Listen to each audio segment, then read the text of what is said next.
You too. You too. I was just before you all came, just before Mr. Patel and Ms. D'Souza came on, I was just very quickly giving Mr. Ribeiro and Mr. Bajaj Yes. a quick background of why this seminar came about and what I hope for the theme of today's discussion to be. May I just quickly run through it in the next 2-3 minutes that we have before 4 o'clock. So one of the reasons that we're doing today's seminar is this, that when Milind and, Praja have done a lot of work in food distribution, etc. during this COVID crisis, and worked food to over a lakh of families. And while they were doing that work, one of the things they noticed was the involvement of the police, the proactive involvement, so to speak, of the police in helping out in food distribution, helping migrants who needed to leave the city, and generally doing things which were beyond their normal role as a law and order force and a crime detection force. And I think they felt that it requires some degree of appreciation and recognition by us as an NGO with regard to the kind of work they've done. They've also suffered as a result, a lot of COVID cases. They've suffered 55 deaths, etc. But that was now what they have done in COVID. What we were thinking of as a theme for this session was, we want to maybe discuss, having Mr. Ribeiro's perspective with regard to the past, how the role of the police in civil society is changing, and how going forward one can capitalize on this, because there is a lot of positive reaction and feedback the police have had because of their role and how they've handled the COVID crisis. And maybe one can build on that and improve the relationship between the police and the public at large going forward, how we all see the role of the police. So I think we'd circulated a short note in advance on what I'm going to be requesting, talking to each of you about initially, and then of course we'll do a free-flowing discussion after that. Yes. And probably have some different points of view. Mustafa will be. Mustafa, so we'll be now going live. We'll play the slideshow and then Nitai will take over and we'll introduce the panel and take it from there. Right. Okay. I will play the slideshow and then we can.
So welcome everybody to this seminar today, or webinar organized by Praja Foundation.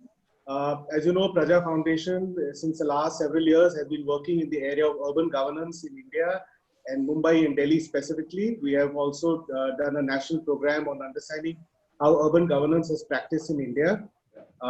In that context, we are having this webinar on urban governance, and especially in the context of COVID-19. I would like to start this program by showing a short film of how Praja functions and how it involves and creates a dialogue amongst the people. Can you start the film, please?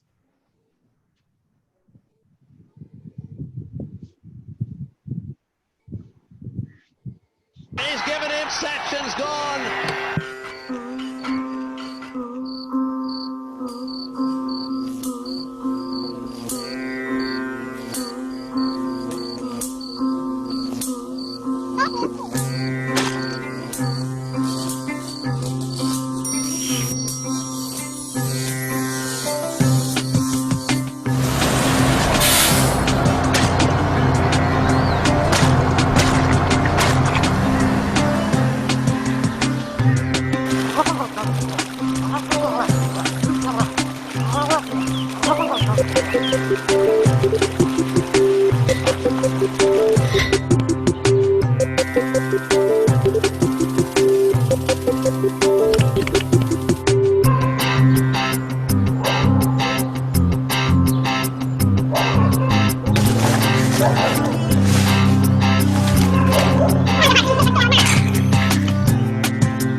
we come together as one, we will be heard.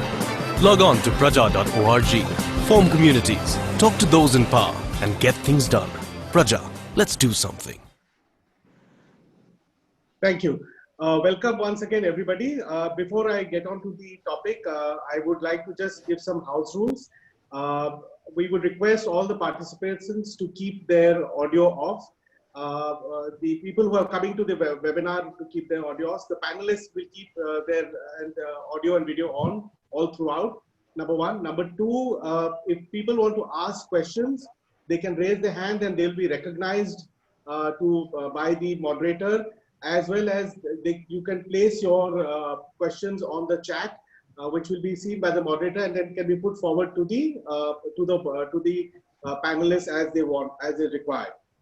So I welcome once all of you again to this very interesting webinar that we're having. You know, we have had a crisis that, you know, which has hit the country, something which has not even has happened in a century, more than a century. A crisis of such proportions that every person on this planet has been impacted and affected. And as this crisis hit us, all governments all over the world, the Indian government, the state government in Maharashtra, the municipal corporation, the BMC, the police, all have rushed to try to tackle this crisis on a war footing. Coming to Mumbai, the BMC and the police have been the frontline warriors for tackling this crisis, and I must say they have done a wonderful job. Many in our police department, nearly 58 policemen have unfortunately passed away due to this pandemic, but they have still resiliently and resolutely fought this crisis, which is still continuing in our society. And we salute the Mumbai police to having done this wonderful work. Today's discussion, idea of this panel discussion is to see how we can take this crisis and create an opportunity for the Mumbai police force, or the Maharashtra police force, to make it more modern, more well-equipped, more autonomous, more prepared to face such future crises. We have a very eminent panel to discuss this and a very eminent moderator to take this discussion forward. I'll briefly introduce the panel. We have Mr. Julio Ribeiro. As you all know, it certainly does not need introduction, but just to give a little brief background, he was a former police commissioner of Mumbai.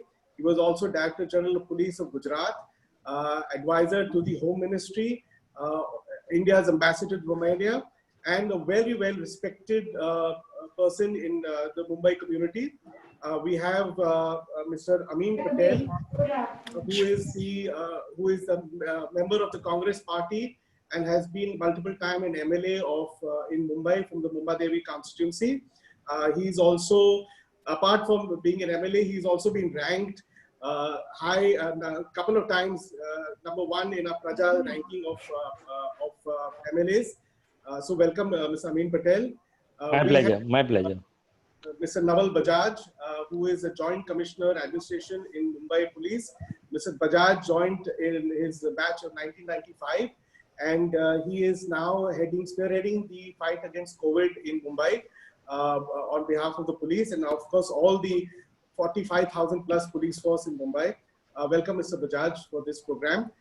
We have Faye D'Souza, who all of you know through her very prominent and activist-led programs that she's been doing earlier in Mumbai Mirror, Mirror Now, and of course by her own channel that she's doing now. We all look forward to listening to what Faye has to say as far as the country and Mumbai is concerned. So welcome, Faye, for this program. Equally eminent is Mustafa Doctor. Mustafa Doctor is a senior advocate at Bombay High Court and also is an advisor and consulting to Praja. Welcome, Mustafa. I hand you over now the program to as a moderator. Thank you. Thank you. Good afternoon, everybody. It's an honor to be here with such an eminent panel of people, each of whom I have a lot of respect. I'm familiar personally with all your work, and I have a great deal of regard for each of you. So it's an honor to be here today with you all. At the best of times, Bombay is a tough city to govern. The job of the Mumbai police is unenviable at most times. It's an under-equipped force. It's always stretched. Its resources are stretched to the limit. It has, we have in India festival after festival, all of which require for some reason police supervision, bandobast. We have night duties on nakabandis all over the city. Law and order in a city of this size is a monstrously huge task to maintain. And in that background comes along COVID. Can the police force stand up to this additional challenge that has been thrown in its way? From everything we hear and read, not only does it stand up to this challenge, but it does so with the most incredible aplomb, I may say. One of the reasons that Praja decided to have this seminar today is, while Praja itself was involved in its food distribution work and activities, which was on a fairly large scale, Praja has distributed food to over 100,000 families. It therefore was in the city battling itself at the time and its volunteers at the time of COVID. Praja's volunteers noticed that they got an incredible amount of assistance from the police force, who went far beyond their role in just maintaining law and order to assist Praja in the food distribution. Praja volunteers noticed how much the police were helping and interacting with migrant labor who were trying to leave the city, and generally going above and beyond the call of duty. They did so at a considerable cost to themselves. As Nitai has said, more than 5,000 officers in the police force have contracted COVID. 55 lives have very regrettably and unfortunately been lost. And notwithstanding that, as each of us slowly starts to emerge out of our houses, we are able to notice the incredible work that is being done by the Bombay Police along with the BMC. And this requires recognition. The police of Mumbai have risen in all our estimation as citizens of Mumbai. And to talk to you further about the work that the Bombay Police has done and how we can take this further now in improving the relationship between police and the public, about how the police over this, seen in this new avatar and role of theirs, can become the friend of the citizen. We have this very eminent panel. I'm going to start first in discussing this changing role of the police by inviting Mr. Naval Bajaj, who with his force today is a frontline hero and warrior in this fight against COVID, to tell us a little about how the Mumbai Police has done its work during COVID, how it has exceeded expectations, how it has gone beyond its role as a force that maintains law and order and fights crime. Over to you, Mr. Bajaj. Thank you, Mr. Doctor. I'm very happy that you've or NGO of your standing has recognized us for having done whatever we have been doing for the last 3 to 4 months. If I run through, we started on the 23rd of March. That was the first lockdown, and one could see images of policemen all over the country enforcing the lockdown in a very sometimes funny manner. But then none of us realized that, later that is what would be the turning point, that how effectively you ensure the lockdown and ensure that the people don't come out. Now, the debate about lockdown has been on between industrialists, between businessmen, between the common man, whether it was required or not. But at least from the governance side, I can very well say that at that time we were not ready. So had the lockdown not been implemented the way it was, and people would have got COVID, there was no preparation, because we were seeing this enemy for the first time. So we were completely at sea.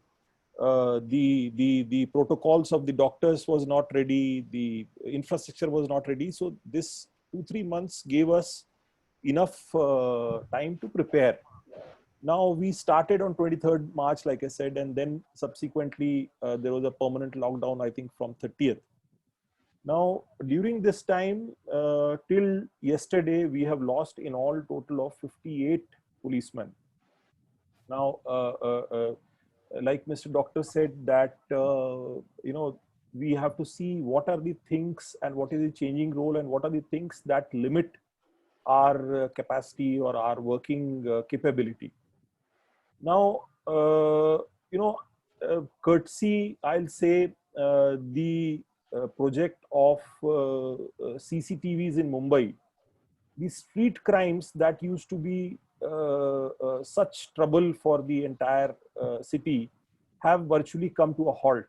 So virtually every possible area, every possible nook and corner is now covered by the CCTV. So that much of a role is reduced of the police of actually finding out the chain snatcher or the knifer or the pickpocket. So where we have missed, where we have gained on that,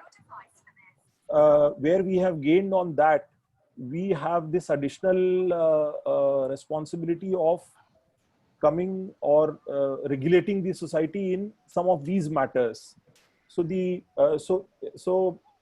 after March, we were out on the roads starting with 165 Nakabandi points. We had to start with some 300 containment zone, which kept on increasing to a limit which was unmanageable virtually. Almost 1200 to 1300 containment zones we were manning. From our point of view, we were initially, none of us actually expected that we would be losing people at this rate. So the first death that we recorded was on 8th of April. That was a day one head constable Pendurkar lost his life. And then it was reasonably slow. We were losing one possibly in every 10 days to 15 days. And then came this mass exodus of the migrants. So the migrant issue, which was handled by the police, in fact, it couldn't have been handled by any other organization, because when you would visit such areas where they would be collected and put in the buses and guided to the railway stations and all, it was a sight to see. It was, people desperate to move out of the city. And that is when we exposed our men, possibly knowingly there was no other alternative. And subsequent to that, we, after the exodus took place, and after we did whatever policing or maintaining of law and order we did there, subsequent to that, the next 1 month, we were losing more than a policeman a day. So somewhere in June, middle to July, we were losing around one person per day. So that possibly was a direct result of the migrant exodus. We have since then stabilized, but with huge losses. And I'll close my whatever I have to say for whatever good our people have done. The society has really recognized them. We have people, and we have corporates, and we have common man, and we have poor people and rich people lining up at the local police station, at the local DCP's office, at the commissioner's office, that how can we help? How do we help? We have got huge amount of money in our police foundation. More than that, maybe 10 times we have got in the way of, what type of things that we can offer. So thousands and thousands of liters of sanitizers, lakhs of masks. People would give whatever they would think that it would be of some use to us. For example, Britannia would give 5,000 biscuit packets a day for everyone, for all the Nakabandi points. We would have ITCs and HULs and all you name, and Ciplas, and all these lining up their material, whatever they could produce, they were whatever we wanted. I will close that with. I would close only with one comment that unfortunately for the type of lifestyle and the type of difficulties that the Mumbai policeman today has, he has a day of 12 hours.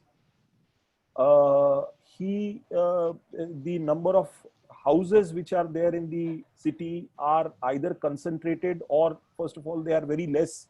We have only 38% satisfaction rate. So as of now, 62 out of 100 people stay in the distant suburbs, and courtesy their pay structure, none of them can afford a house in Mumbai, and therefore they take upwards of 3 hours up and down per day to travel to their place of work. Add to that 12 hours of work, and you have anywhere above 15 hours of working for upwards of 30-35 years of their service.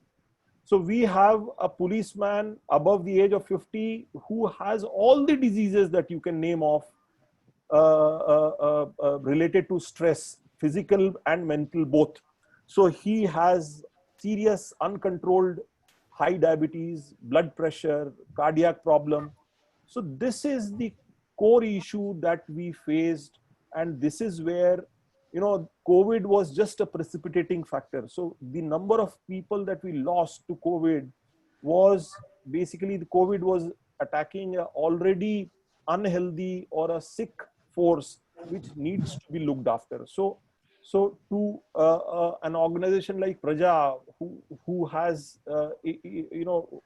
who is heard in the legislature and the corridors of power, I want to flag that, until and unless you bring good health to this organization, you look after its men, you give them houses near the place of work, you give them some free time, we will keep losing our men either to COVID or some other of similar, epidemic or pandemic or diseases. So the core is good health, and good health will come by giving them houses near the place of work so that the commute is reduced, the quality of commute is improved. So the health of the policemen is what we come down to, and that's how we have planned for a lot of improvement in their health. But this is a long way. Amin Patil Saab is here, so I would request him also to take this up in the legislature or the civil society, that the policeman today, he is ready to work, but let's look after him, especially the constabulary. And I will end with one last quote, which I kept sending to everyone in my WhatsApp group or whatever group I had. Was a North Indian quote which said, I hope you understand.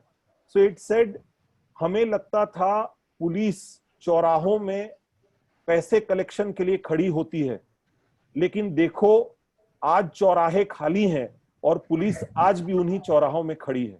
Thank you. Thank you, Mr. Bajaj. I think you make a very important point when you say that during normal times, and even otherwise, probably even during COVID, all of us as citizens of Mumbai and citizens of India take the police force for granted. We are quick to criticize, not so quick to praise. We don't realize the living conditions and working conditions of the police. We don't have enough appreciation of that. And that notwithstanding all these situations, the police has really come to the fore and helped others during the time of COVID, and particularly, as you say, the migrant labor who I think all of us at some part have been touched. A very important chord in all of us has been touched when we've seen those really, really heartrending scenes of migrant labor being stuck without a home, without a meal. I think one of the things that though was very heartening about what you said is the fact that so many organizations and so many companies and corporates and even regular citizens have recognized themselves the efforts the police have put in and have reached out voluntarily to the police to reciprocate what the police is doing for them in whatever little way they can. Now, that being said, I think you also make a very important point that going forward, we have to look at the working conditions, health benefits, housing, and things like that with regard to the police force. I now, sir, turn to you, Mr. Ribeiro, to understand, sir, from you, because you have been in this force the longest, you've had the experience that and the time over a period of time that none of us have had. And you have seen the police force over a period of 30, 40 years. So my question to you is, sir, how has the role of the police force over the years changed from the time when you were police commissioner of Mumbai? Is today its role far more than just that of a force which is expected to maintain law and order and investigate crime? And have you seen that change incrementally? And when have you noticed it over the period of years that you've been involved with the police? You know, I had written a few thoughts that I had, so I think I will stick to that and then answer your question at the end. You see, during the pandemic, the police, whose role is basically deprivation, got a rare opportunity to endear itself to the people. When Nitai, founder of NGO Praja, phoned to ask whether police could be roped in to distribute these essential foods like rice, atta, dals, etc., which his people had gathered, he had collected the money, he had done a lot of work, but he didn't know just one thing: to whom should this go? And then he realized that the police, with its vast tentacles in the city, would know exactly who are hungry, who are the people unemployed. Otherwise, there could have been a lot of cheating, you know, because after all, people are poor. It's not that they are the ones who can afford all these things, but if they could get something without paying, I mean, they would have deprived others who were really starving. And there were a lot of people, including migrants, who were out of job and who could not get alternative employment. Even among the locals, there were a lot of people, say, like, who were domestic workers. They didn't, they couldn't go to work because the society had stopped them from coming to the buildings. So there were a lot of things like that, which only the police, with its local knowledge, would know. So I phoned somebody in the police and who would be sympathetic. And finally, we got a deputy commissioner specially assigned for this work. So Praja was able to do its job of mercy because the police were there to help. And in every police station, I think there are more than 90 now, and there was a dedicated officer. I personally had an experience of one in Dharavi, because one of my domestic workers was stuck in there, and I asked them to help, and they immediately did it. And I think it had a very good effect all round. So it is ironic that whenever there are certain difficulties, when there are some calamities, that the police gain some popularity with the people. In normal times, it's a question of doing right, giving justice, or being fair, or being truthful. But often human beings falter, and then we get a bad name. Even during the pandemic, if you remember, we first started off rather badly, because what was seen on the television was the migrants going home and walking and against the regulation which said stay at home. But where would they stay? And what would they eat? I mean, and they would rather go to the succor of their families in their villages. And there were policemen wielding lathis. Even a small boy, I remember, 14 or 15, who was weeping and showing all the marks of the lathi on his back, which didn't give us a very good name. But I found that in Punjab, for instance, the editor of Tribune, as the local paper, he told me that the police in Punjab have got a different image at the time, because it managed, you know, in Punjab there is that Gurdwara system. The Gurdwaras, distribute a langar. They have a langar in every Gurdwara, which gives free food to travelers. So they use that system to feed a lot of people. I was rather surprised that they had done that, because the Punjab police, which I led for about a little more than 2 years, and then another 1.5 I was there.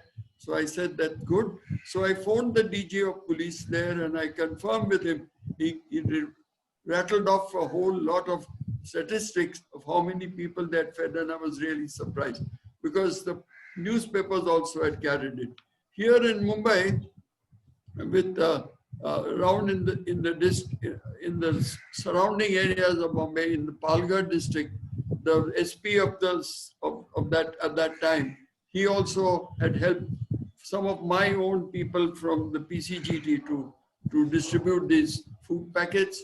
And then my daughter got involved, and she also collected a lot of money in that, what they call, I don't know the words, I mean, you know, through platform called Keto or something. And then they fed a lot of people. So it was NGOs who really got into the act. But they required the police. There was no doubt about it. And the police rose to the occasion.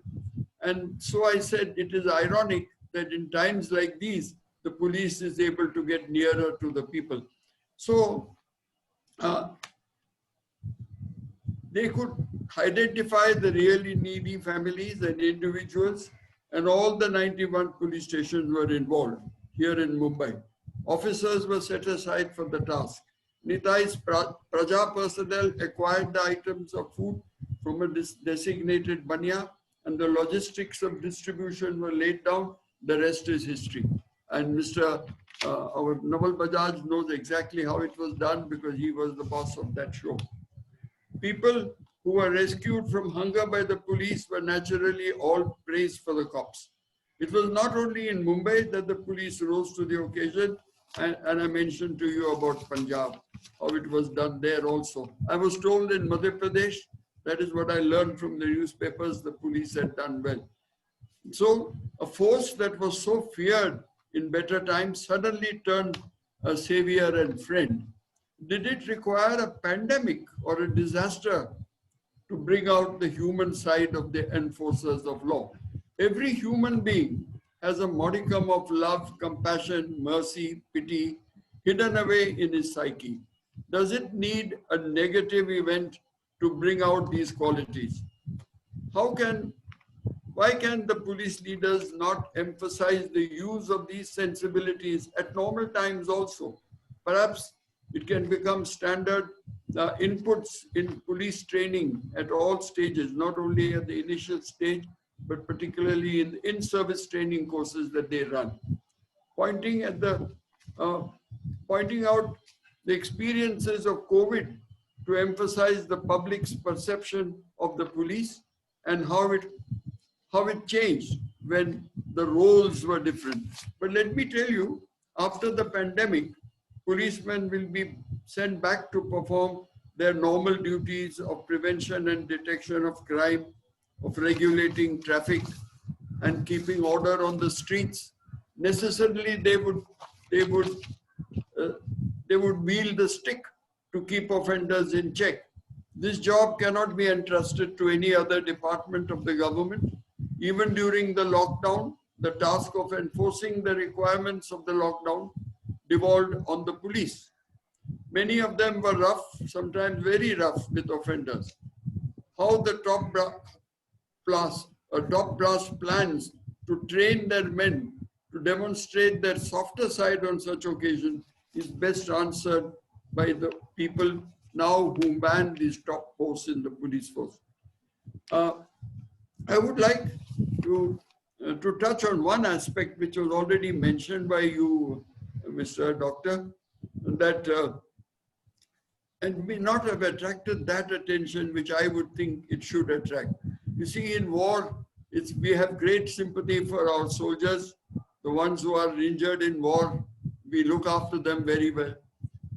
But here in this COVID times, it is the medical staff, of course, and the police who are in the forefront. And many of them have become victims of the COVID. So you have mentioned that 58 in Mumbai, about the same figure in the rest of the state. So we have more than 100 odd policemen who have died in the line of duty. Now, what do we do about them? I mean, they mentioned giving this much money and all that, but there could be other means of trying to address their concerns, mainly as, again, it was mentioned earlier about their accommodation. Very often they have to stay in the slums because they cannot afford anything better. And that also gives them a certain familiarity with those who commit crimes. So I think that the accommodation for the police should be the first priority. Another thing that I find that policemen are not like the policemen that I encountered in my days. They are much more educated. Their wives are educated. In those days, I had a problem in the police when in charge of a district or a city, that you have policemen who are addicted to the bottle. You have anonymous alcoholics anonymous to address that problem. So this does not arise today. I've been to their lines and I've sat in their homes because some of them are on my security. So I go there to meet them. And I find that it is quite different. The most important difference I've seen is that all their wives are educated, and problems of domestic violence are much less today. And on the contrary, the wives are also helping out in the family's finances, and their children are all educated. They have many less children than I knew. Formerly, they had a horde of children. And now we just find one or two. Sometimes I find just a girl, a single girl as the family constitution of the family, and they are not interested in having any more. So these are different things that have come up. And so we must look to their education of their children, whether we could start, English medium schools in the lines. And that was what our one of our former commissioners had done in Thane. So when he came to Mumbai also, I said, why don't we help out? Not only, I think people would be very happy to contribute to the police foundation so that these aspects of life, where they are bothered about their children, they're bothered about their education. So these are things that we should try and find out. My own view is that now that the COVID has brought the police closer to the people, why don't we set up a committee, you call it. I know these committees very often just waste their time, but if there is a real dedicated, committed people who are put on that committee, who will look into the problems of the police and try to solve it. The biggest problem is about the hours of work, as you know. And now there are lots of vacancies. There are lots of misuse of police personnel. They're used as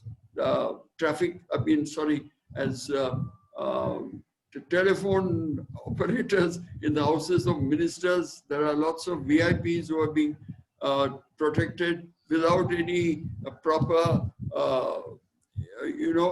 government order on that. So these things, that is why the police force gets decimated in that manner, or reduced, the number gets reduced. These are different things that should be looked at, and a comprehensive report said, which should be implemented.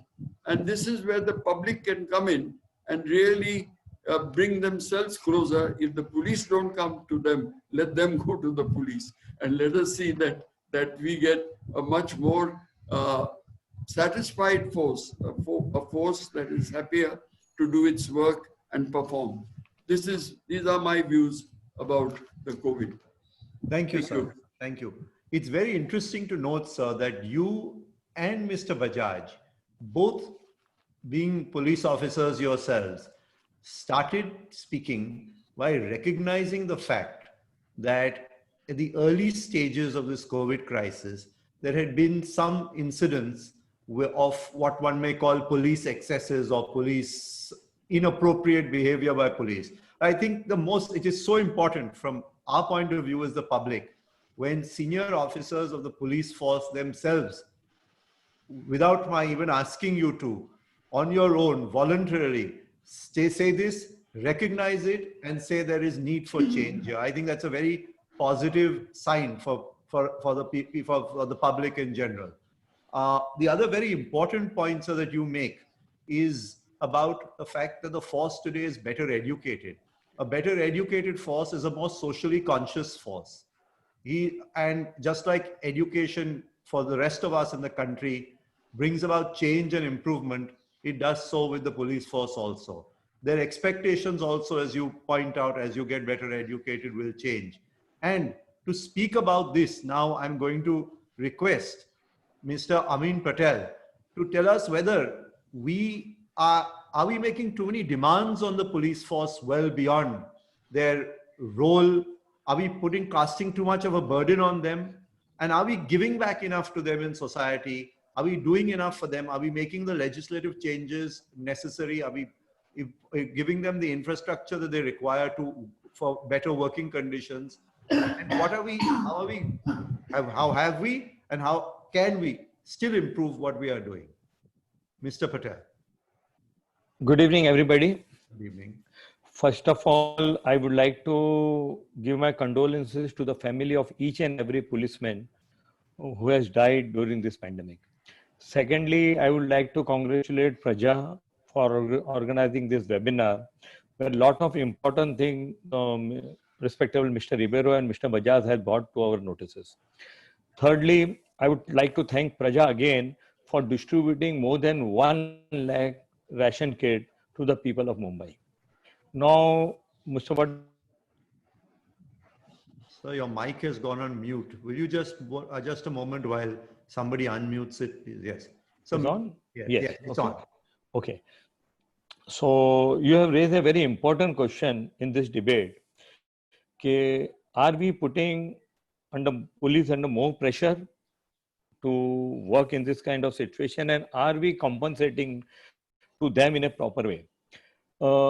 My experience, I remember the exact date and the time, 14 March, the assembly was called off in Maharashtra, in Mumbai. And I was just coming out of that assembly session, and I met the DCP Zone 1, Mr. Nishandar. And I told him that the days which we look are really very bad, and we'll be having a very tough time in coming days. And by 22nd, 23rd March, everything was haywire. Nobody was prepared. Government was not prepared. BMC was not prepared. Police were not prepared. And nobody was prepared to handle this pandemic. And that time, I remember the ACP of Dongri Division, Mr. Dharmadhikari, called me and said, sir, lockdown has been announced. And how we are going to keep people at home? It's a very difficult thing, because for essential thing, people are going to come out. And BMC has sent us the guidelines, but to implement that guidelines, it's a very difficult scenario. And I remember that ACP, Assistant Commissioner of Police, sat with BMC, local representative, and the Mullah committee, which Mr. Ribeiro has initially started in 1992, with them, and decided how we should do with this market rate. Because what we read and what has been told is only a tip of the iceberg. Police people have done much more what we have read and what we have seen. Because being a local representative, I was in daily touch with them, so I know, you cannot imagine, doctor, what kind of difficulties police personnel from police commissioner to constable have faced in this pandemic, and they are facing. The first death was on 8th April, and yesterday, 11th August, and a constable has died at Rafi Ahmed Kidwai. Total 58 in Mumbai and round about 121 in Maharashtra. So it's a very big number. And I remember that time when they were getting infected, we didn't have the beds to provide them in the hospitals in the initial stage. That was the difficulty. There was no CCC1, CCC2, oxygen, the ICU was not available. And there were a lot of problems. In that kind of scenario, police did their job. You can give them more than 100 marks to them, what they did. And it was something which was not expected from police. I will be very blunt and very frank to tell you, nobody in Mumbai expected that this kind of facility will be provided by the police personnel to the people of Mumbai and Maharashtra. Mr. Ribeiro very rightly said that in Punjab they had langars and everything, but here there was no infrastructure of this kind. Here NGOs came forward, BNC came forward, but it was the chain, the COVID chain was so strong. To break that COVID chain, I remember the South Mumbai, Warli Koliwala, Dharavi, Madanpura, Muhammad Ali Road, Bhendi Bazar. These were the places where COVID struck initially, and the figures were so high that it was very difficult to control that time because of all the problem initially, teething problem we had to face this pandemic. And Mr. Mehta rightly said that since last 1 century, nobody has seen this kind of pandemic hitting any part of the world, and nobody was geared up, prepared to face this thing. And Mr. Bajaj has put light on everything from food distribution to migrants and everything. I'm not going to consume more time on that. But what police did, definitely salute to Mumbai police. And as I rightly said, from commissioner to constable, everybody was on the job. And it was not expected and they did it. I salute to Mumbai police. But the another question what you rightly asked, Mustafa Doctor, is that are we, that means the government, is giving what is required to the policemen? I will be very honest to tell you, no, we are not able to give housing, we are not able to give education, we are not able to give the health system. And time and again, it is not the issue has not been raised. Mr. Ribeiro rightly said we should be very, very serious on this issue. Immediately, committee should be set up with a good police officers, senior bureaucrats and elected representative and NGOs, and this has to be solved immediately. We want everything from the policemen. We want in a pandemic, they are 24 hours on the street. I would like to bring one more thing. Basically, the police is for the law and order and investigation. During the pandemic also, the law and order situation was under control, but definitely the crimes are going to take place. In my constituency, Mumbai Devi, Dongri, a small girl was brutally murdered. Within couple of days, the Dongri police station solved the case, booked the culprit, and charge sheet had been filed on time. That kind of efficiency Mumbai police has shown to us.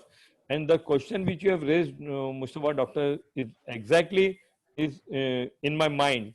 And really, we should work on this thing. Government definitely should now at least come forward and increase the budget of police personnel. I'm very sad that the pension right now, Mr. Ribeiro and Mr. Bajaj will agree with me, we have stopped the pensions of the policemen. That means the new recruitment police constable are not going to get pensions after they retire. And we want them to put their lives in danger. And after the service is over and we are not going to give the pension, housing, as Mr. Ribeiro rightly said, they live in the slums because they don't afford to rent a house in Mumbai. My security people are staying in Nasik to live in Mumbai, so they have to go and live in a slum. It's a very, very bad situation. Education, we are not.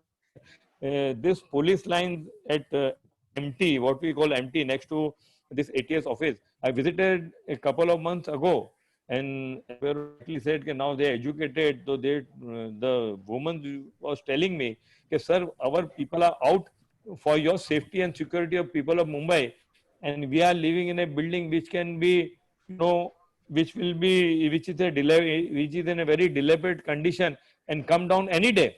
So definitely, I 100% agree with Mr. Ribeiro saying that committee should be set up immediately, and education, housing and health should be government priority to give the police force. Unless we do our duty properly, how can we expect more things from them? Definitely, I agree on this thing. Thank you, sir. I think Mr. Bajaj particularly will be very happy and relieved to know that he has you solidly in his corner, because you are in a position where you can bring about the change that you talk about. And interestingly, I've just thought as you were speaking, and after hearing Mr. Ribeiro and Mr. Bajaj, that change comes around when each of us recognizes and is willing to acknowledge our own deficiencies or our own shortcomings. And here we've had two police officers starting their discussion by saying that, yes, though this seminar is organized to talk about how much we have done, volunteering the fact that this is where we have failed. And here is a legislator coming forward and saying that, yes, there is much more to be done. We have failed in not doing enough. I think that recognition by us, each of our shortcomings in our role, is ultimately, which is the pivot to change. It is what will bring about change. When each of us is able to say very honestly that this is where I think we have fallen short.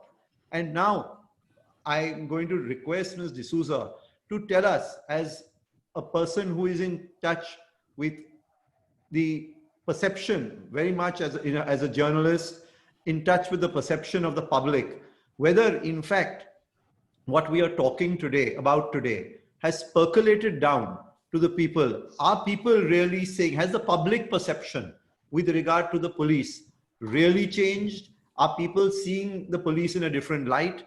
Has the COVID crisis got anything to do with it? Are people generally sympathetic with the police force and the conditions under which they work? Yes, Mr. D'Souza. Well, first of all, I want to, thank you for inviting me to this panel. I want to acknowledge Mr. Naval Bajaj and his entire team at the Mumbai Police and the work that they had done. Mr. Bajaj has just released, in fact, a report on comorbidities of the police constabulary and the reasons why we've had the kind of rates of infections and fatalities. And I think that was a very honest and a very brave report to release on behalf of the police. I think that is very commendable. I've always been an admirer of Mr. Julio Ribeiro as well for the work that he's done. So it's an honor to be part of this panel. Incidentally, my team and I have spent the last couple of weeks working on a short documentary on Mumbai Police and their experience during COVID. So we've had I've spent the last 2 weeks speaking to police constables, speaking to women constables, speaking to wives. We've gone to the housing facilities and we've met family members, mothers, grandmothers, wives. We've spoken to them about what it is like to be married to a police constable during the COVID period. So I want to start by first answering your question. I think the citizens of Mumbai have always had a very strong relationship with the police. As a journalist, I know that there's always been a very strong relationship that the citizens have had with the Mumbai police. It's a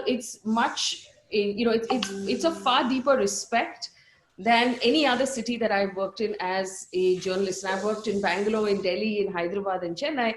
And this is really the city where that relationship between citizen and police is very, very strong. During COVID, undoubtedly, there was an acknowledgement of the kind of sacrifices that the police were making. But I still believe, and the reason why we were working on this story is because people still haven't fully understood the extent to which the Mumbai police went above and beyond. People still don't realize in the first 2-3 weeks of COVID, when we were all locked in our homes and we had no way of knowing what was going on outside of our homes, there was a police constable or two accompanying the team that was doing the contact tracing and quarantining families that might have been exposed. At that point, those police constables didn't have PPE suits. So they were accompanying doctors and BMC officials that were fully in the suit, but the constable had a mask, according to what they've told me. And that's also because they were sent in the front lines before any of us really understood the impact of this disease and how it passes and what those challenges are. The police was also, when we went to the Aravi to shoot, we saw the police dispersing crowds.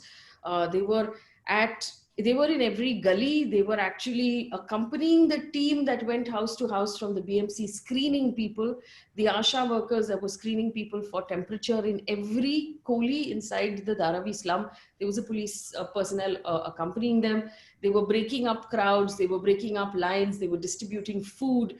While all of us got to stay indoors, our police was doing that much.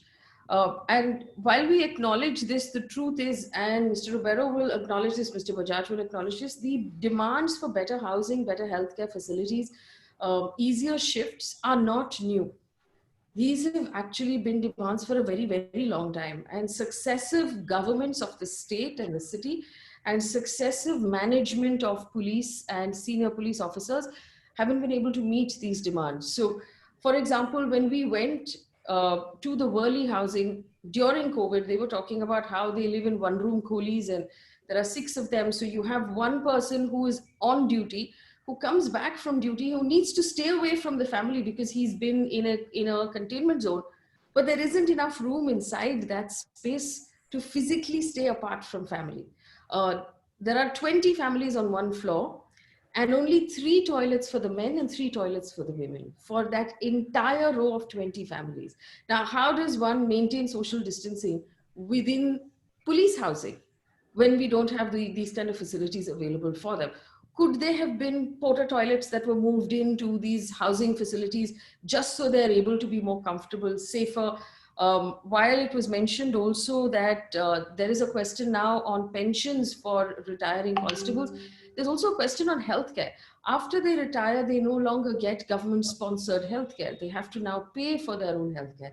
And as Mr. Bajaj's report pointed out, because of the kind of lifestyles they're dealing with, they have high blood pressure, they have blood sugar problems, they have substance abuse issues, they pick up alcoholism, they smoke heavily, they don't eat on time, they're on their feet a lot. And then when they retire, if we don't give them health insurance, and if we don't, as a society, pay for their health care, I think that's horribly unfair. These are, I mean, at the end of the day, it is true that during times of crisis, during bomb blasts and floods and waterlogging and pandemics, everybody acknowledges the dedication of the Mumbai police.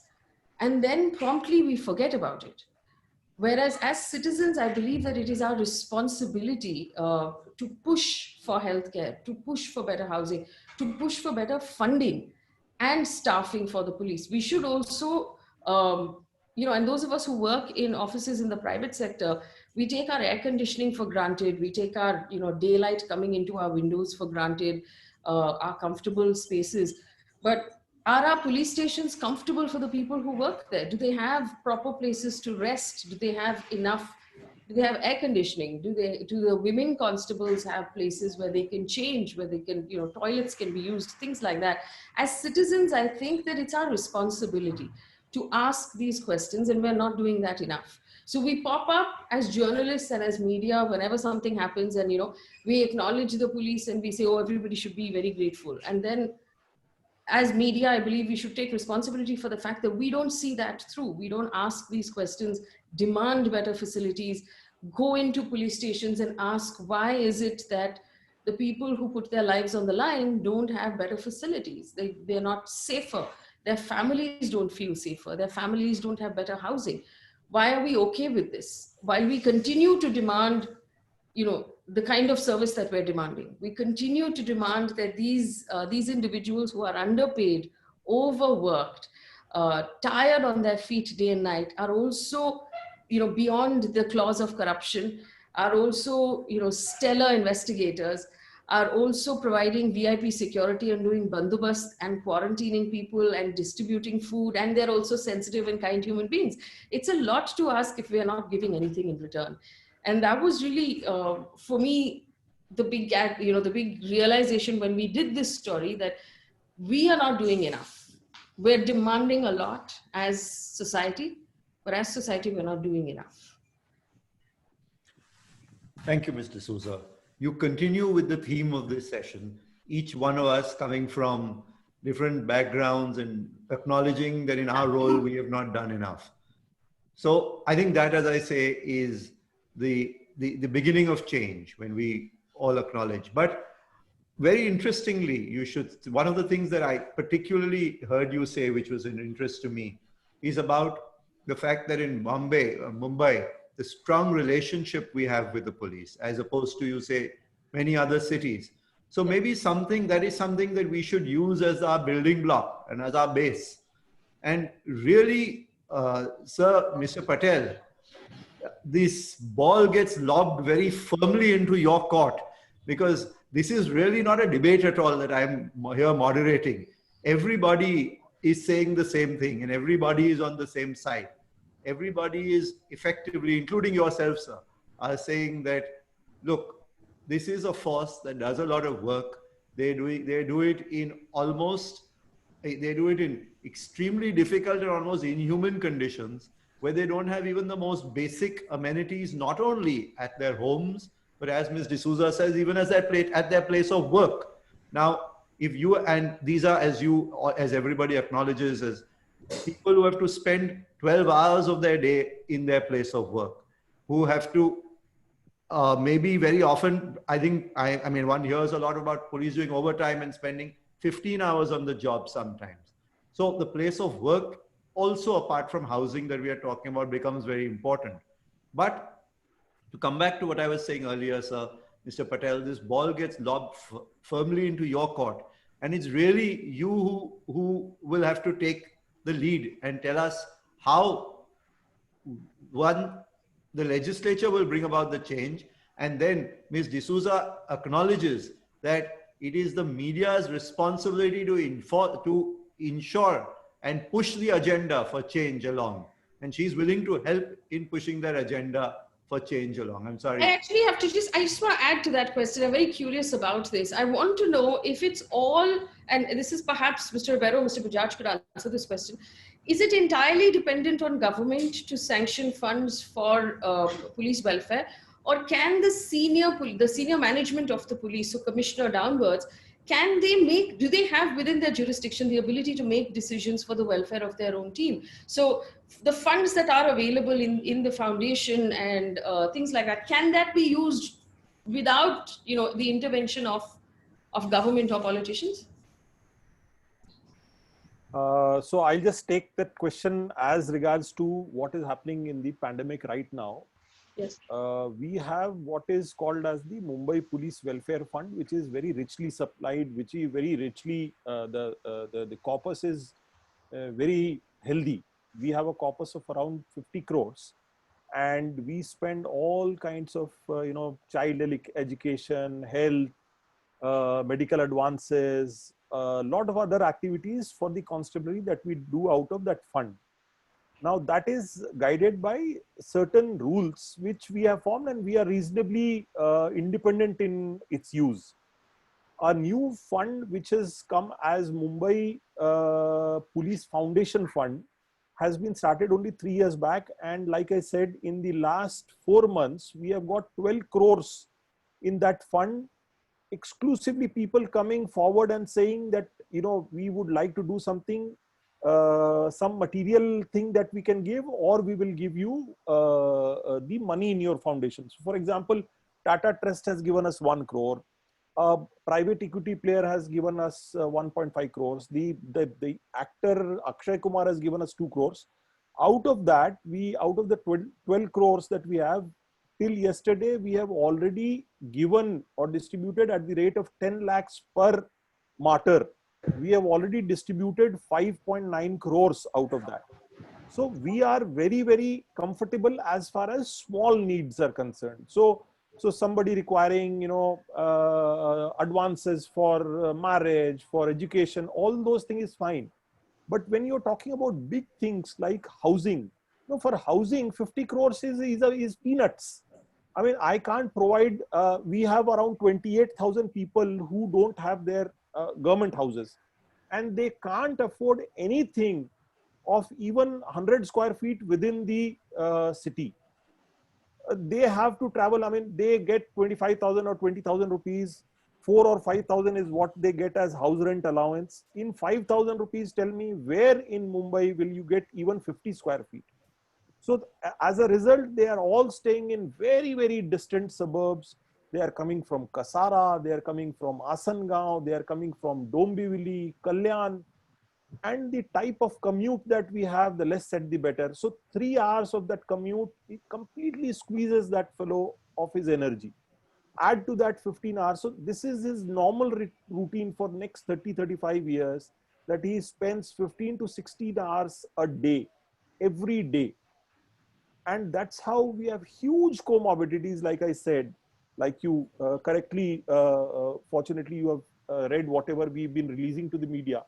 So it is, I come down to only two basic things: provide houses near their place of work so that they don't have to commute for long. And for that, it will take time, but we have suggested ways. It's not only that we are asking money from the government. You know, there could be schemes like large townships are coming.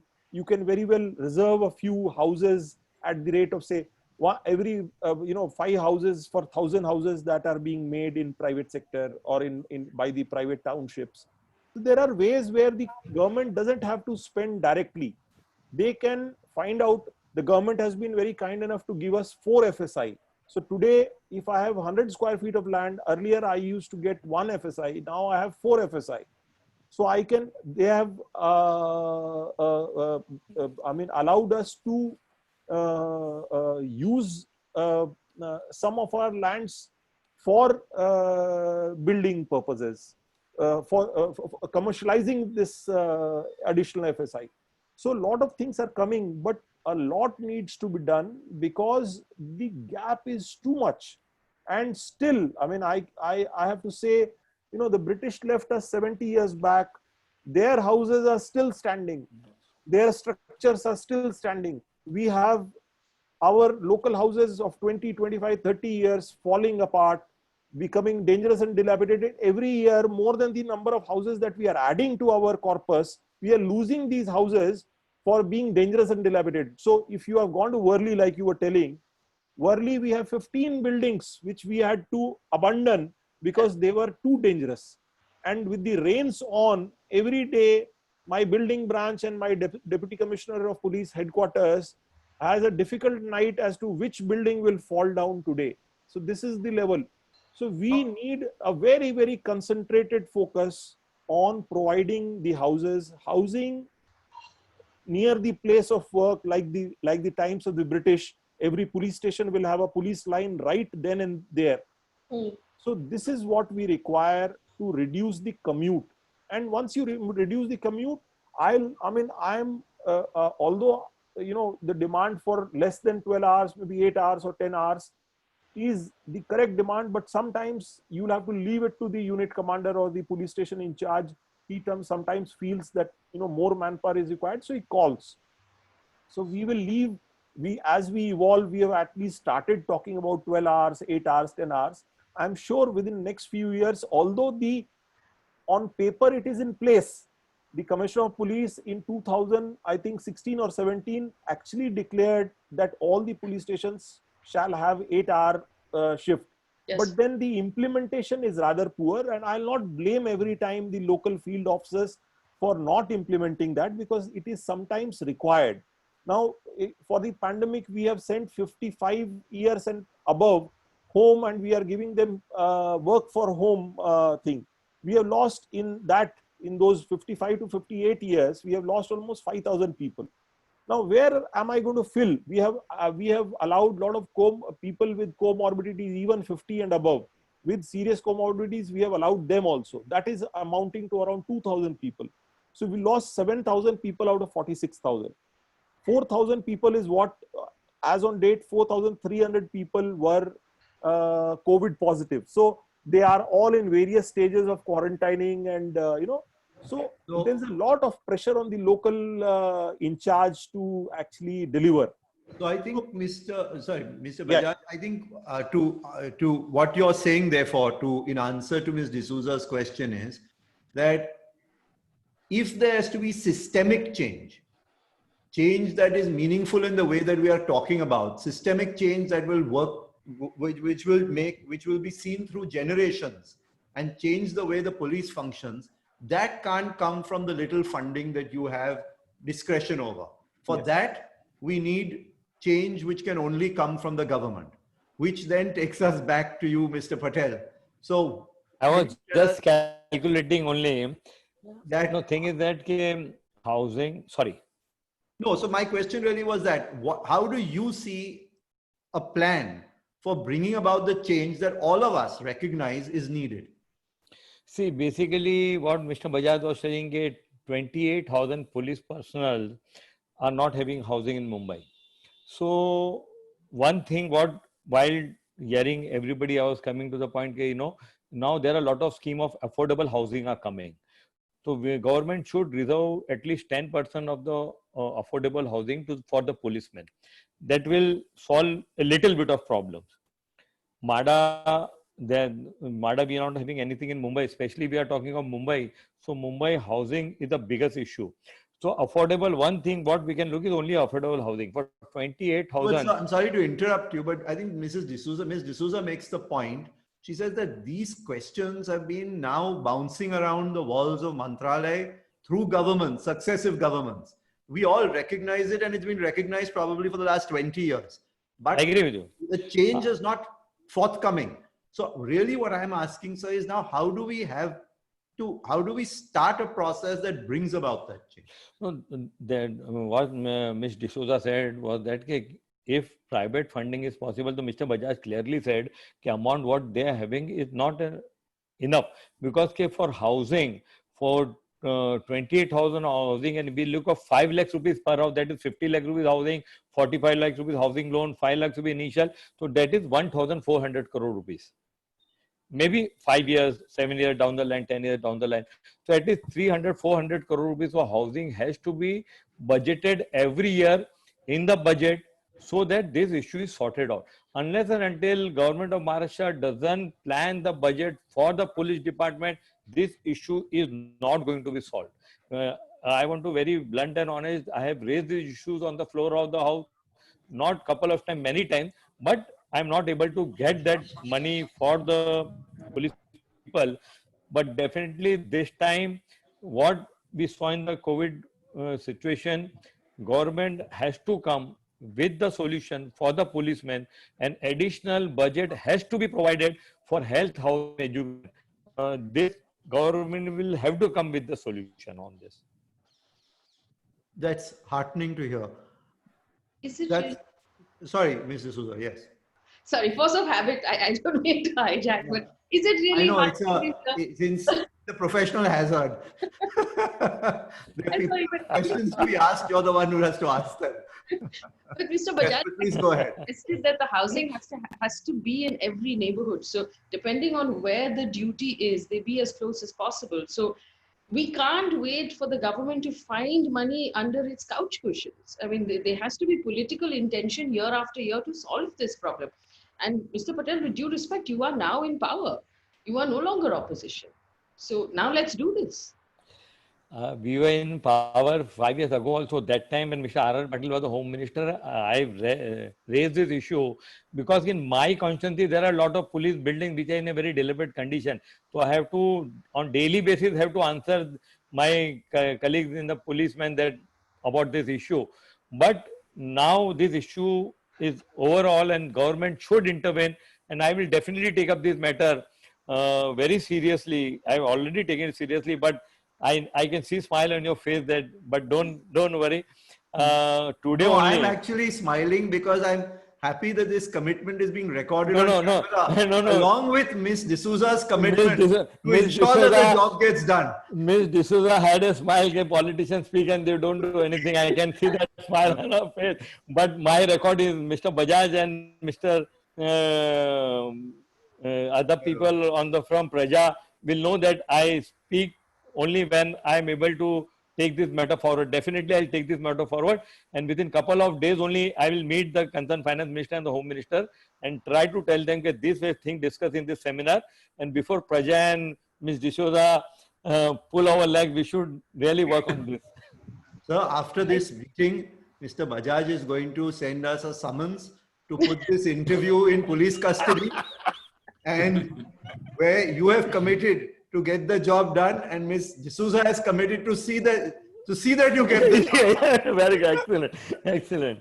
Excellent thing. So we are going to, no doubt, because as I say, I think, sir, as I said, once you recognize the fact that there is a problem, you recognize that I have not done enough in my capacity to solve the problem, at least it's a huge start. So that's I think great. And I think I think everybody has been very forthright in the way that they have spoken today. And I really appreciate that very much. There are a lot of questions that I'm seeing now cropping up on this chat box that's scrolling up and down my screen. And lots of people are very keen that I ask on their behalf this panel some questions. So I'm now going to go over to that chat box and see what some of the questions that have come up for the panel. First, there's a question for Mr. Ribeiro. And the question is, how do you look at the role of the Mumbai police in the coming future after COVID crisis is over? I don't think that the role of the police will change drastically, because after all, there has to be a organization that will keep order on the streets, that will investigate crime. But I hope it does it with truth and justice as its focus. And that often does not happen because of political interference. And Mr. Patel is here. I hope he sort of takes up our cudgels for us on this also, because we lose a lot of traction with the common public when things are not done in the way that it should. I mean, the rule of law demands that if you commit an offense, well, you have to be caught and produced before the courts. Now, that should be left to the police, but very often it is not. And that is accentuated of late. I mean, I find much more these things happen. Maharashtra is perhaps the least affected, but there are other states, particularly in the north, which are really terrible. And I think that this has to be addressed in a very big way. Sir, I now have a question, sir, for Mr. Bajaj.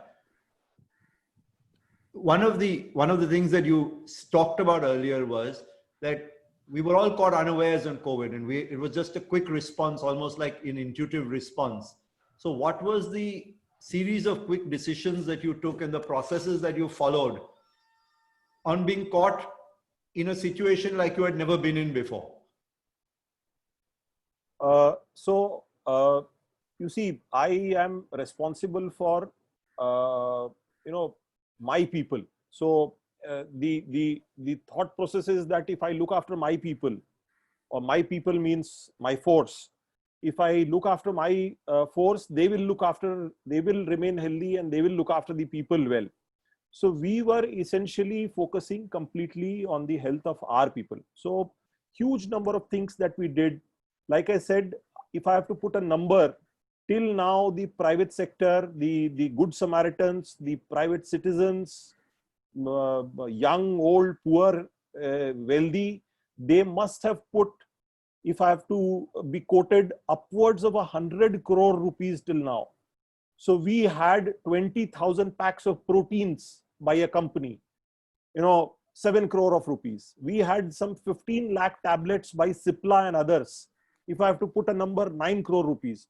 This way, the way the corporates, the people have come, so lot of material that we required. So, if in those days, if you would step out, all our Nakabandi points would have 24/7 drinking water, shamiana to cover them up, chairs, biscuit packets, food, everything given to them at that spot. So that was huge logistics that we took care of, that everybody will be provided whatever is required at the place. So then we had a lot of problems where our people started getting testing positive. So we created a COVID helpline for our people 24/7. People would call and the COVID helpline people will organize ambulance. We have dedicated ambulance. Again, BMC, we are thankful to, they gave us ambulance. So they would be taken to nearest hospital. then we realized that our people were somehow not very happy with the COVID care center that they were being taken care, they were being taken to. So we created our own COVID care center precisely for two reasons. One, that we would not overload the government machinery with our people, and we can take care of our people in our premises. So we opened two large buildings.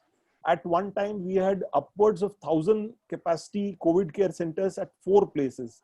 Now, of course, the number has reduced, so we have reduced them to 2. So this was a huge thing, COVID care center. Then we have dedicated 2 hospitals, Seven Hills and Guru Nanak Hospital, where our people go, and the beds are almost like a guarantee. Anybody testing positive has symptoms, there'll be a doctor on call who will tell whether you have to go to the hospital. The hospital is fully equipped every day since 7th of June, to name a date. We have every day night 9:30, we have expert doctors, 4 doctors of chest and pulmonology, who take Zoom sessions with the treating doctors. And the best of the medicine right from that day we are getting for our people. So remdesivir, tocilizumab, you name the medicines, and we are trying to get. And in spite of that, we have lost so many people. So, I mean, that's really unfortunate, and I'll completely blame, more than COVID, I'll completely blame the general poor health, and that is what we must address. So that is all that broadly. We have huge number of things that we did, but these were some of the things which provided a lot of comfort to our men, that the top bosses or the leadership or the government is actually taking care of us. So, Mr. Patel, this is an interesting question for you, sir. Why do you think, while there's a recognition, and I mean, we have to only live in Bombay to know that there is a recognition of the fact that the police have very difficult conditions. We all know it, even before this seminar, just by our general reading of the newspapers. And more than anybody else, the legislature knows it, because it's a matter that comes, as you say, very often to your attention. You have a constant interaction with the top brass of the police. You have probably an interaction at every level with the police. So we know these problems exist. We've known they've existed for the last 30 years.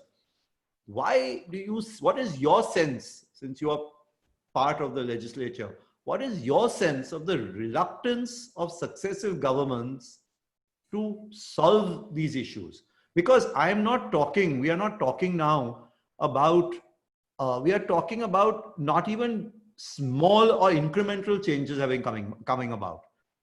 There seems to be almost a complete lack of will to bring about any form of change or better conditions for the police. And probably, as I said, that's not this government or that. It's been successive governments now. So interesting question is why? What is the reason that there's a reluctance to move forward in this direction? No, thing is that there are different issues of the different department. Police is one of the department where the budget is needed. So, for example, to solve the crime, they thought that CCTV camera is important. So, CCTV camera, crores of rupees were invested in that. Digitalization, modernization, that was thing. But this housing and healthcare, you need a budget for it. The budget, when the budget is made, the substantial amount, the capital expenditure on the housing sector in police department is very important, which has not been done since I'm the 3rd time MLA, and since first day as my MLA I took up this issue. But as I bluntly said, I was not able to solve this issue. Now recently, Mr. Bajaj must be knowing it, that I'm not able to recall the name of in New Mumbai, some big scheme has been launched, Mr. Bajaj. If you can, the Digaonkar? Yeah, correct. Yeah, Digaonkar Sahab has launched a very big scheme, and I think 20,000 houses or something are in the pipeline which are coming up at New Bombay. That what have been told by Mr. Digaonkar to me, and the stone laying ceremony was going to happen. I don't know how forward Mr. Digakwa has taken up the issue. But if that is the, see what Mr. Bajaj is telling, in every line there should be a police, which used to be earlier. It is not possible right now in Mumbai. But something in New Bombay also will be able to solve our problem. I think so. So capital expenditure on housing and health, I think health can be settled very easily. Every police station, if we plan something, and for that we don't need a fund also, Mr. Bajaj, I think so.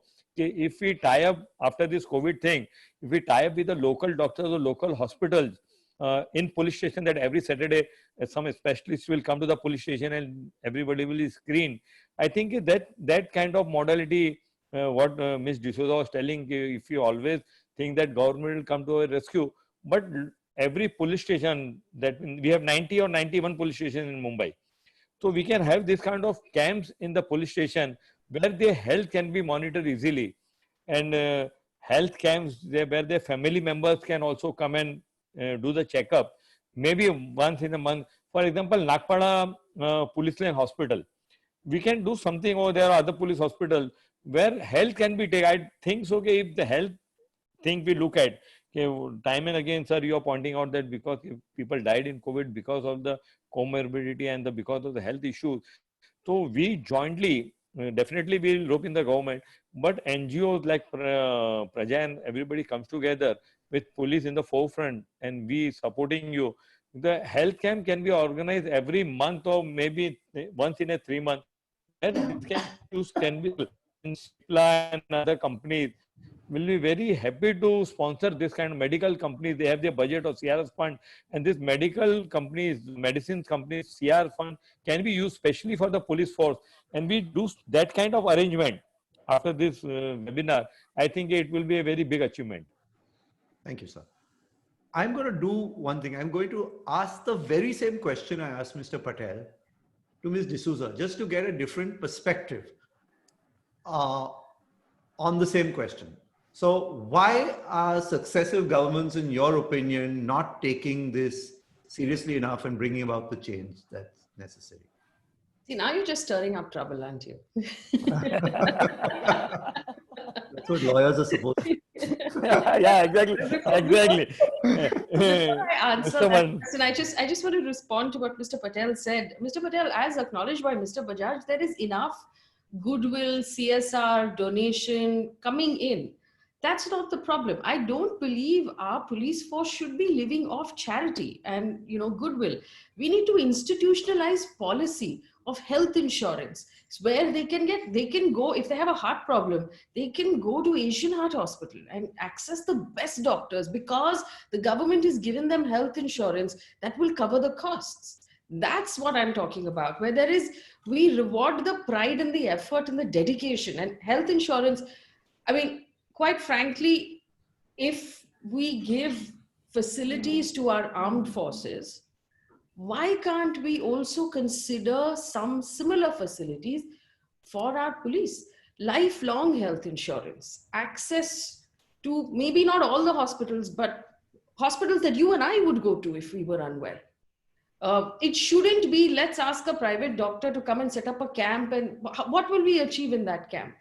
How many police constables will actually be present in the Nagpada police station at the time of that camp once a month?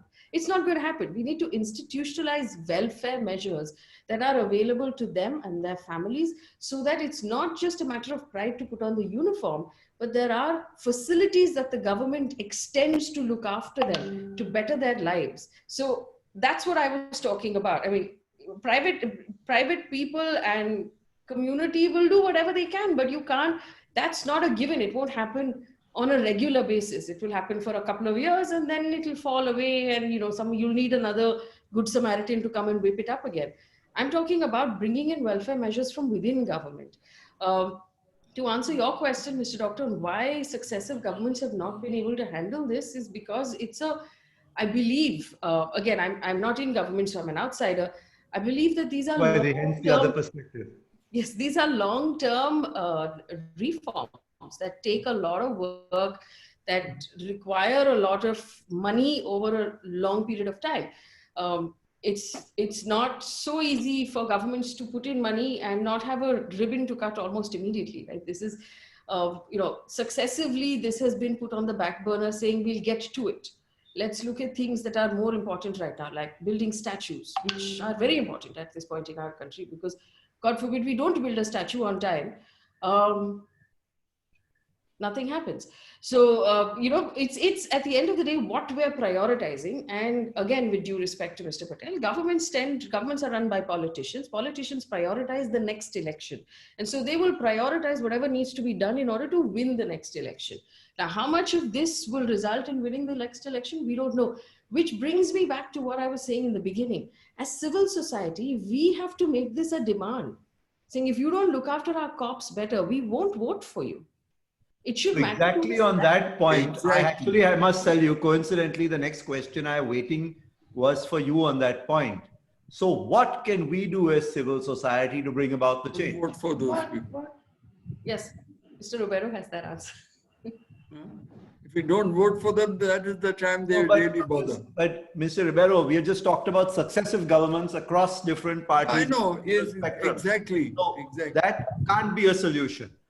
No, but Mr. Doctor, can we make it as such, if organizations like Praja and people in the media get together, where we force the hand of politicians to include this in their party manifesto? How do we force the hand of politicians? Well, we have Mr. Patel You here. tell me.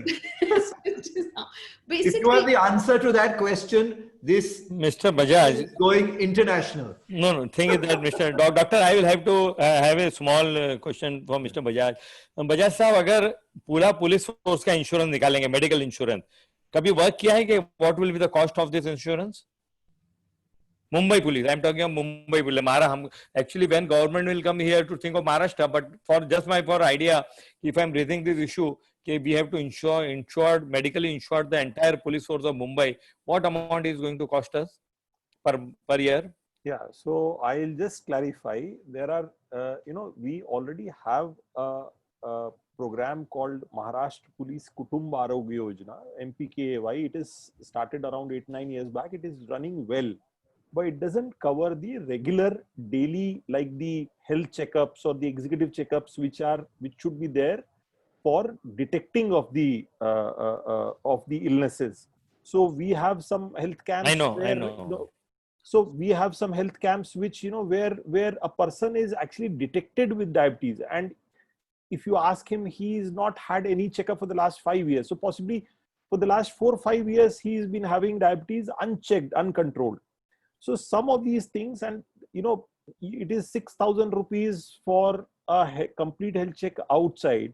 If you multiply with that 46,000 to 6,000, it is some fantastic amount of 24 crores or something. So 27 crores. So some such kind of money. It is not a big money. It is once not a big in money, a while sir. comes, but it doesn't become a system. No, sir. For government to invest 27 crores per year for health checkup the police, I don't think it's a big amount. I was just wanting to know. It is not a big amount, but it should come as a system. So that is no. Then we should recommend the government that entire 50,000 Mumbai police, and Maharashtra may definitely figure will be much bigger. It can be 3 times, 4 times. What will the total Maharashtra stand, Bajaj sahab? It will be 2 lakhs. 2 lakhs. So we will have to talk of 2 lakhs, 6,000. Yes. Yeah, that is 120 crores then. Correct. But it has to come as a system, not one time.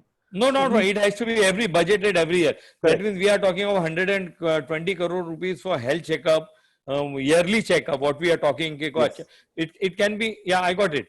100 crores, then this issue can be sorted out. It's not a very big issue where thousands of crore rupees are required. It's not like that. That means what you are telling, Mr. Bajaj, if we go for a health checkup every year for the police constable, for entire police force, that will be able to solve the problem. No, see, the problem, these are some of the things which will address the symptoms. That symptoms. Yeah, they are not solve the problem. They identify, not solve, identifying the problem. So I mean to identify the problem. Yes, we will flag their, regularly we will tell them that this is the lifestyle disease that you are heading on to. This thing is on the borderline. You are in a pre-diabetic stage, so take care of this. It will basically sensitize him so that he takes his health more seriously. Mr. Bajaj, while Mr. Patel has just committed to you to do what he can on this subject, and so he has, I take it that he has already committed 120 crores to the police department. Let us just say that he If has I was the home minister, I would have, intent. if I was the home minister, Bajaj, you know that today it would have been done. He has stated his intent. But let me ask you an inward-looking question on this subject. Now let's turn inward a little. Everybody here has said, yes, of course, we must do what we can to bring about change, improve conditions, etc. But now an inward-looking question. How much, and this is my perception now of the police when I see them on the road, how much does a police officer today do to look after his own, and I'm not on health here, I'm on fitness. The average police officer is not from, and this one can see from physical appearances, really not taking, and fitness is something that he could, if he chooses to, do on his own. You don't require to go for health checkups, etc. for that. And again, I must tell you, again, I've noticed, say, when I go to the High Court and I see the security officers and security detail there, the younger officers in your force, the people who are in their late 20s and early 30s, look like a completely different force. They are much fitter. They seem to be much more conscious about their fitness. They look much smarter. They look like a police force should look. But I'd say when you look at the more middle-aged as part of your force, what are the police doing to ensure that their own officers remain fit, healthy? How do you incentivize that process? How do you ensure that they fit into their uniform so they don't look like they're bulging out of them and look like a police force? So I'll take you to through the entire process. I mean, I'll not definitely shift the blame. The blame to a large part lies with us. There's no doubt about it. But I'll take you how we do the selection. So Mumbai Police recruits around 1,000 to 1,200 people per year. And we have total people who make an application is close to 2 lakhs. Sorry, Mr. Bajaj, I'm sorry, before you start answering the question, we are now not talking about the young officers who you recruit. We are talking about them once they've spent 10 years in your force. So I'll take a minute to take you through the process. Sure, right. So it is roughly 1 in 200 that we select as a constable. The officer is still more difficult. So, and there is an important portion of checking their physical activity. So we do a lot of running and, 5 kilometers, 1 kilometer, pull-ups, push-ups and all are part of the scheme through which we check and we appoint or recruit. Now, I will take you as to what happens suddenly that the fittest of the fellow at the age of 20, 22, by the time he is 50, 55, he is a museum of all stress-related diseases. So it is not only through a regimen or through a order that I can control his health. The problem lies with the nature of the duties. Now, if anybody who's a doctor on this forum will be able to tell you. Only by name. Yeah. Anyway, you will know that diabetes can only be controlled if you are having a regular, regimen in your life. So you sleep in time, you eat in time. Now, both these things, courtesy are the nature of the job, it is almost impossible. So ASI or Assistant Sub-Inspector Head Constable, these are all above 45 or 50 years old age. They have to do compulsorily 3 complete night duties every week. Now, if they get diabetes, there is no way that an ordinary endocrinologist will be able to control that diabetes because he cannot follow. He starts from his home at 8 o'clock, reaches his home the next day at 10 o'clock. The whole night he is up. So there is a lot of problem with the type of regimen that we have. Second, the government on its part has done, around 10 years back, they have introduced what is called as a BMI indicator. So every constable, if he maintains his BMI less than 25, will be mass given. indicator. BMI. So BMI, if he maintains less than 25, he is given 250 rupees per month. That is on. It is there. We are giving them. We check there. But yes, I agree.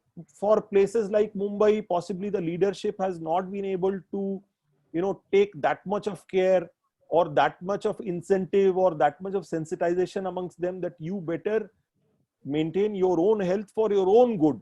And if your health is good, the efficiency of the police force will go up. So the point is well taken here, but you'll have to give at least 30-40% of the problem to the very nature of our job, that, there are a lot of things which we can't do. Granted. So your point is taken. We will definitely, this point is noted. It is, we don't require a seminar to appreciate that, we need to do something about the health of our people. Possibly paucity of time. So, we take regular parades in police station outside Mumbai. But in Mumbai, if a person is working for 15 hours or 16 hours, where is the question of telling him to, do some kind of exercise or something? So it is basically I see that. I quite see that. Pressure. Yeah. I quite see that.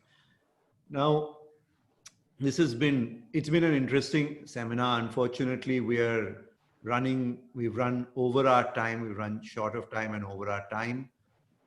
I think we've had a very positive seminar today. I think everybody has come here and stated good intentions.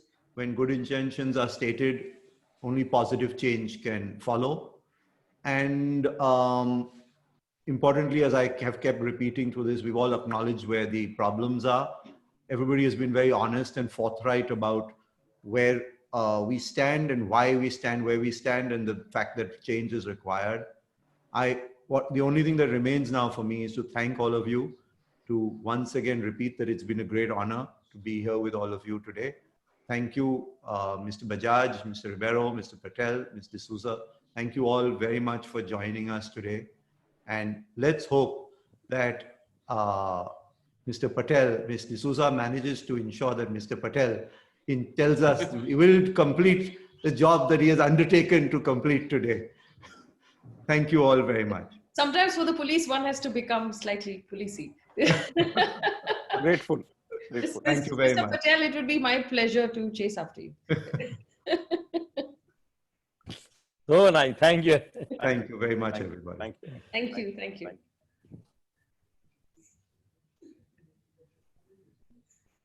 Always welcome. Always welcome. Mustafa Doctor. Should I leave, sir? What do you want? Yeah, I think so. What have they said? Finish? No, Yes, sir. You may press leave and you can leave the meeting. Thank you. Thank you so much. Yeah. Okay. Thank you so much. It was a pleasure to meet you. Thank you. Okay. Thank you. Thank you, everybody. Thank you very much. It was a pleasure to meet you. Thank you. Pleasure.